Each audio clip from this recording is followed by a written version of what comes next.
Break के बाद आपका फिर से स्वागत है। राजेंद्र गहलोत जी हमारे साथ है, चर्चा कर रहे हैं हम बातचीत। राजेंद्र गहलोत जी, ये जो नज़रिया आपका, पहले वही मुख्यमंत्री थे वो आपको ईमानदार नज़र आते थे, 4.5 साल बाद आपको बेईमान नज़र आते हैं, तो ये जो नज़रिया बदला है तो क्यों बदला? तो आम चर्चा का विषय भ्रष्टाचार है जी। आप किसी भी विभाग में चले जाएं, आप कोलैप्स हो कोई जिसके आधार पर कह सकें कि हाँ मुख्यमंत्री भ्रष्टाचार को बढ़ावा दे रहे हैं। एक एक चीज़ आप देखेंगे कि आप जलदाय विभाग का कहता हूँ मैं, जलदाय विभाग के जितने टेंडर्स हो रहे हैं, जितनी व्यवस्था पुरानी बनी हुई थी वो सब कोलैप्स हो चुकी है जी। ये बिजली विद्युत विभाग, विद्युत बोर्ड है, इसको जो अलग अलग ढंग से बांटा गया है और कई बार अखबारों में भी, पेपर में भी आ रहा, समाचार पत्रों में भी आ रहा, चैनल पे आता है, उसमें आप उठा के देखेंगे तो एक नहीं हजारों इंक्वायरी आप करवा दो, सैकड़ों इंक्वायरियाँ, उसमें भ्रष्टाचार पूर्व हो रहा है। और आटा कांड जो राजस्थान में हुआ जी, और आटा कांड में जो पिसाई के नाम पर शुरू में जो आटा बेच रहे थे 2 रुपये किलो, उसमें 2 रुपये किलो पिसाई के नाम पर जो खाद्य मंत्री फिर उन्होंने बदला, इस तरह की कई घटनाएं यहाँ है। और भूमि घोटाला कांड में तो कई है। अभी रिफाइनरी वाली देख लें, रिफाइनरी बाड़मेर में लगेगी और उसमें आसपास इन्होंने ज़मीनों के बड़े सौदे हो गए और बाद में रिफाइनरी चेंज हो गए, पचवदरा में आ गई जी। तो उसका मतलब क्या कि लाखों करोड़ों के सौदे हो गए ज़मीनों के, और इस तरह के ज़मीनों के एक ने कई घोटाले हैं जो आपने धीरे धीरे करके सामने आ। जिस तरह से भारतीय जनता पार्टी ने घोटालों के आरोप दर आरोप लगाए हैं, उनके ऊपर मुख्यमंत्री ने भी कई बार सफाई देते हुए ये कहा कि जो बीजेपी है वो विपक्ष में तो संजीदगी से पेश नहीं आती और अब इन आरोपों पर भी संजीदा नहीं है। नहीं, विपक्ष एक भी आरोप साबित क्यों नहीं कर पाए? आरोप साबित तो जब होंगे जब ये अपनी जांचें करवाएंगे। खान घोटाला कांड क्या था जी, जब ये उन्होंने लगा कि इसमें घोटाला हुआ है तो उन्होंने कहा मैं रद्द कर देता हूँ। इसी तरह एक जोधपुर का जमीन का मामला कुछ दिनों बाद आपको मिलेगा जी, जिससे लेकर आप हाई कोर्ट में भी, हाँ हाई कोर्ट में कंटेम्प्ट का मामला चल रहा है, लेकिन मैं अभी बोलूंगा नहीं उस विषय में जी। नहीं, थोड़ा बहुत बताइए। नहीं, उसमें कोस कुटीर नाम से एक 1980 के अंदर नगर सुधार न्यास ने कोई जमीन का समझौता किया जी, जबकि नगर सुधार न्यास को अधिकार नहीं था। तो उस मामले में राजस्थान सरकार ने उस समय एक स्टे कर दिया, वो खारिज कर दिया जी। तो राजस्थान सरकार ने कहा, कलेक्टर को जिम्मेवारी दे दी कि रेवेन्यू बोर्ड, रेवेन्यू लैंड है, इसमें नगर सुधार न्यास का कोई लेना देना नहीं है, इसका जो भी केसेस हाई कोर्ट में चले, किसी कोर्ट में चले, कलेक्टर की जिम्मेवारी है। उस आधार पर मामले चलते रहे और उसके बाद में हाई कोर्ट का एक फैसला और हो गया कि उसमें कई लोग थे, कोई हाई कोर्ट में जाते रहते थे, फैसला हो गया, उसका एक स्टे हो गया।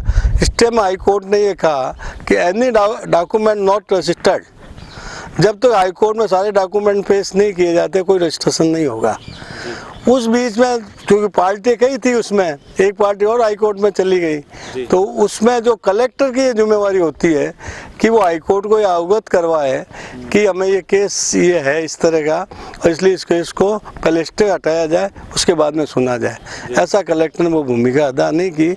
उसका एक कंटेम्प्ट अभी चल रहा है, उसका फैसला कुछ दिनों बाद होने वाला है। जो विकास की आप बात बता रहे थे, कहीं ना कहीं सीधे सीधे किसे जिम्मेदार मान रहे हैं? जोधपुर का जो विकास आप कह रहे हैं कि अवरुद्ध हो गया है, उसके लिए सीधे सीधे किसको जिम्मेदार मान रहे हैं, सरकार को या फिर एज ए MLA के रूप में अशोक गहलोत को? क्योंकि अशोक गहलोत जी का गृह विधानसभा क्षेत्र है जी, और इस गृह नगर भी है, यहाँ कोई भी विकास की कार्रवाई मध्यस्थी से होती है जी, तो सीधे जिम्मेवार मुख्यमंत्री खुद है।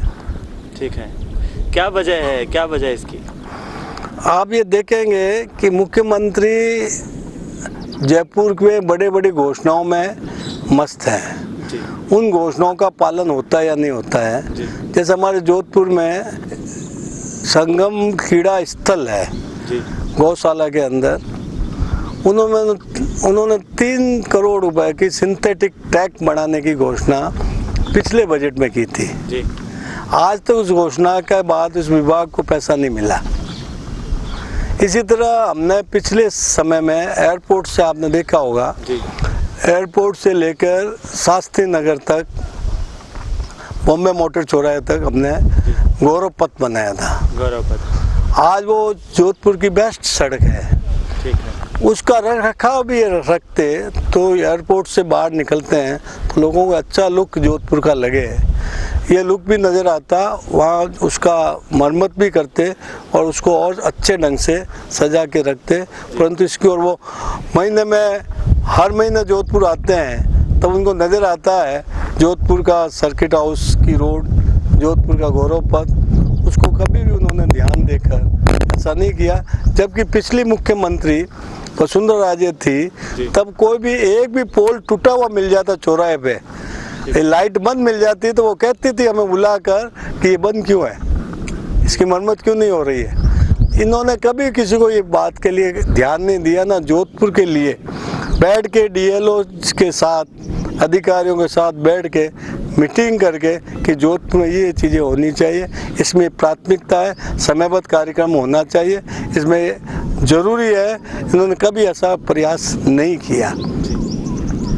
मुख्यमंत्री होने के नाते अगर आप विकास की बात करते हो और खुद के शहर में अगर ज़्यादा विकास कर दो तो भी अपोजिशन की, विपक्ष की ये बात आती है कि नहीं सिर्फ अपने क्षेत्र का ध्यान रख रहे हैं और अगर नहीं करो तो आप लोग कहते हैं कि जो है कि ध्यान नहीं रख रहे हैं, ऐसा कुछ। यहाँ के मतदाता जब विधायक के रूप में चुनाव लड़े जी तो उनको वो मुख्यमंत्री देख रहे थे जी, और मुख्यमंत्री के बनने वाले हैं इसलिए 10 या 20% वोट उनके ज़्यादा है, ऐसे उनकी लोकप्रियता दिनों दिन कम हुई है। जी ठीक है, मैं अगर गलत नहीं हूँ तो पहली बार जब उन्होंने सरदारपुरा विधानसभा से चुनाव लड़ा तब आंकड़ा कुछ 50,000 54,000 का था और अब धीरे धीरे कम हो रहा है। मेरे सामने तो वोट ही 54,000 ही लाए सिर्फ वो। जी पहली बार उनका आंकड़ा क्या था और अब किस तरह से घटा है? पहले बार जब 99 में चुनाव उन्होंने लड़ा जी, जब वो 54,000 वोटों से जीते थे जी, उसके बाद वो चुनाव लड़े तो 29,000 वोटों से वो जीते थे जी, और उस समय परिसंबंध में उन्होंने अपने हिसाब का परिसंबंध करवाया।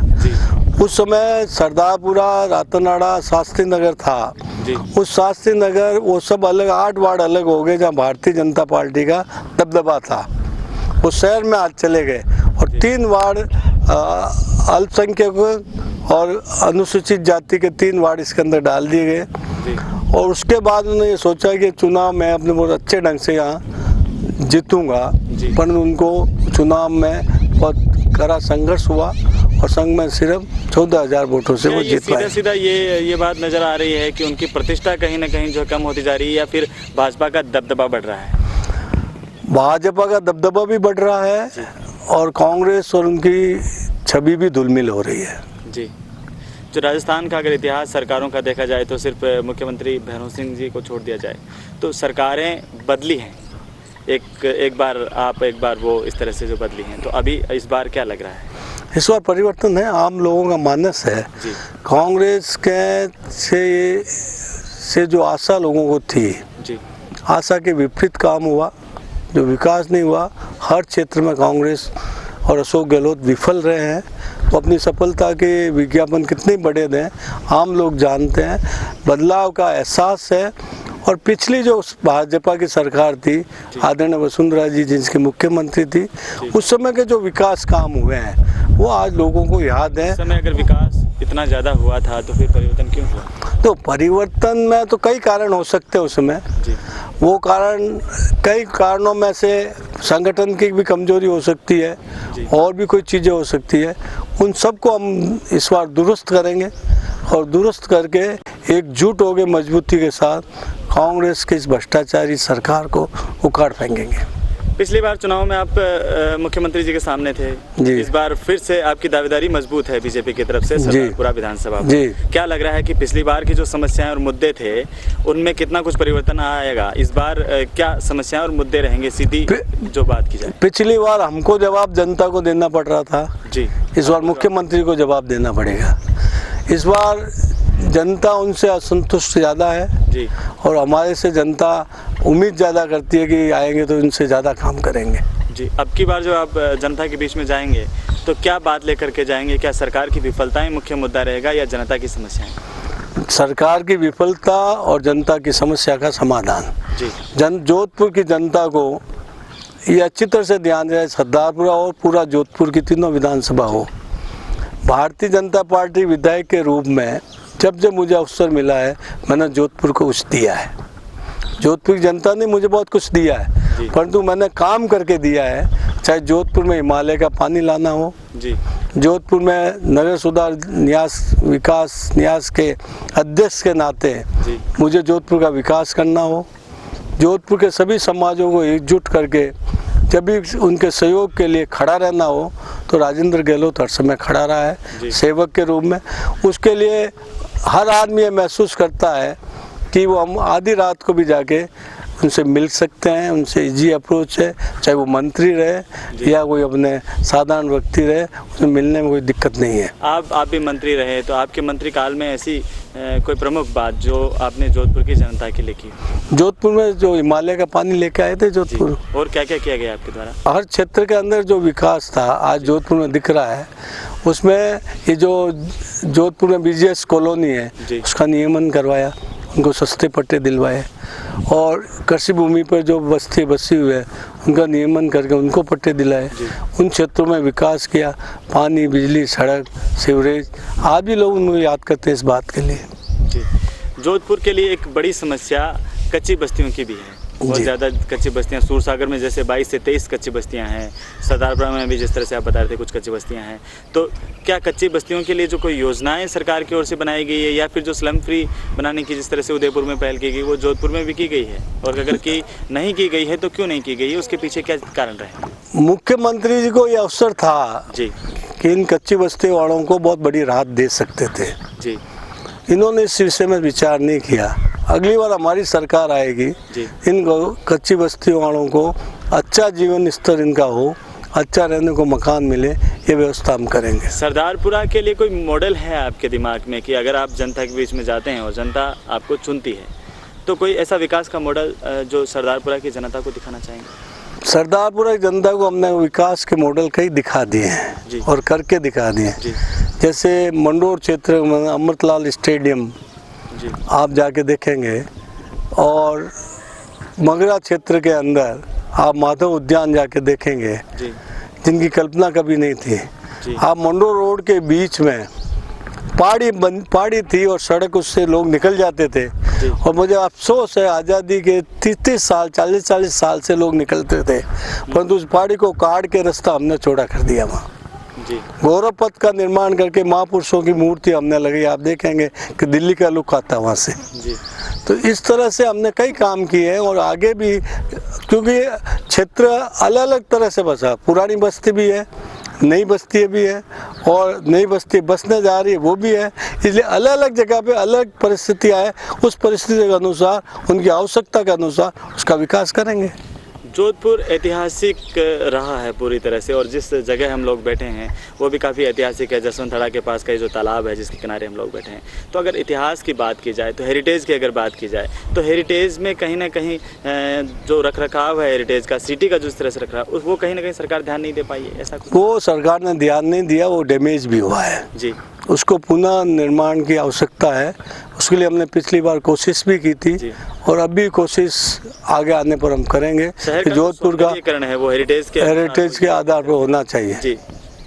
इस आधार पर हमने कोशिश भी की है, इसके लिए आगे भी हम इसलिए जो जोधपुर का हेरिटेज है उसको कायम रखेंगे। जोधपुर शहर में कमिश्नरेट तो लागू कर दिया गया है, लेकिन सुरक्षा के नाम पर जो है अभी भी कहीं ना कहीं जो आंकड़े हैं अपराध के, वो जो ग्राफ है वो बड़ा है, उसके पीछे क्या कारण? ये एक साफ कहूँगा कि कमिश्नरी सिस्टम जो किया है राजस्थान में फेल है इससे कोई उसके पुलिस पे किसी का नियंत्रण नहीं रहा है और इसके कारण अपराधों में वृद्धि हुई है, और अपराधों की जो सीधी जिम्मेवारी जिसको मिलनी चाहिए, सीधी जिम्मेवारी को लेने को अधिकारी तैयार नहीं है, और इसके कारण अपराध बढ़े हैं और आम लोगों में असुरक्षा की भावना पैदा हुई है। गहलोत साहब, हमारे से चर्चा करने के लिए आपका बहुत बहुत धन्यवाद। जिस तरह से एक शतरंज की बिसात पर राजा को मात देने के लिए एक पार्टी के सियासी सिपाही शतरंज की उस बिसात पर फिर से तैयार हैं, क्या सियासी सफ़र में वो फिर से मात दे पाएंगे, या फिर जो कोशिशों का सिलसिला है वो लगातार जारी रहेगा, ये फैसला आपका होगा।